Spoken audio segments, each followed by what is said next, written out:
Hello friends मु साहिल आपण मन स्वागत करछि मोर एक न्यू ब्लॉग को। चलନ୍ତୁ देखिबा कखार फूल पिठा केमती तैयारी होछि तो तार प्रोसेसटा मु आपन को बतेबी। मु किछि अरुआ चाउल भेदेकी रखितली तो ताको मु पेस्ट करि नै छी आ एबे सेतरे लंका अदा रसुण मिक्स करी पेस्ट करिछि। एबे फूलटा को आमे बढ़िया से मु ताको माने बढ़िया से धोई देछि।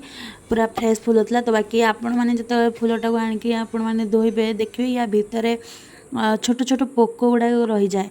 आपण मैंने भल से आपको सफा करके धोइबे नहले पोक कि पिंपुड़ी पिंपुड़ी भी रही जाए। तो मत फूलटा खाया बहुत भल लगे। आपण मानू जदि खाइबा भल लगे कमेंट माध्यम रे जणाइबे। एथिरे मु किछि लूण दे देछि आउ आपको आमे भल से फेंटी दबा आउ एथिरे किछि आमे हल्दी भी दे दबा कलर पई।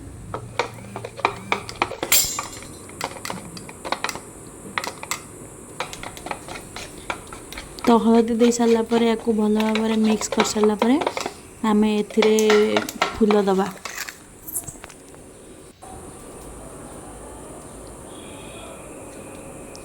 पेस्टा ये टाइप बहलिया टाइप रखिए कहीं पानिया टाइप रखिले फूल रे भल से पेस्ट लगनी।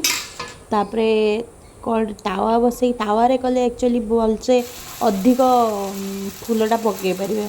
कड़े पकड़े टे लगी लगी चिपकई जीवो तो तावारे करेंगे।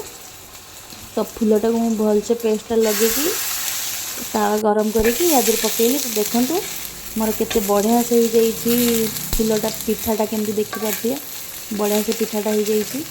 तो यार स्मेल एक्चुअली बहुत बढ़िया आसे मत बहुत भल लगे। स्मेलटा बहुत बढ़िया बासुची। आपण मैंने करके जो खाइबे देख माने यार टेस्ट एक्चुअली प्रोसेस कर खाइबे यार टेस्टा टे अलग आसो।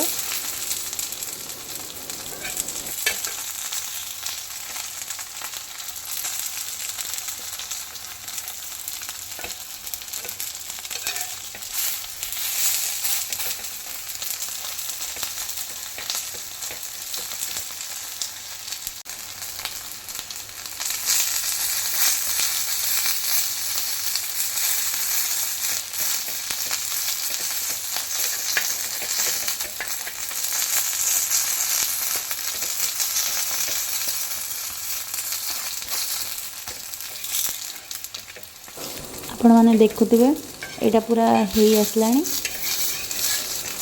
तो यहाँ आम बाहर कर उल्टे देखा सेपटे हो कि ना हल्का हो। यार टेस्टा नवा स्मूथ अच्छी और क्रिस्पी भी अच्छी।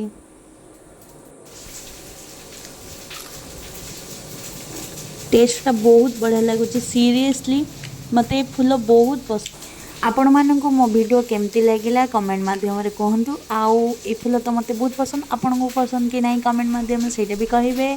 तो आजिकर ब्लॉग एठी रहिला पुणी देखाबो नेक्स्ट ब्लॉग रे। Tata bye bye see you.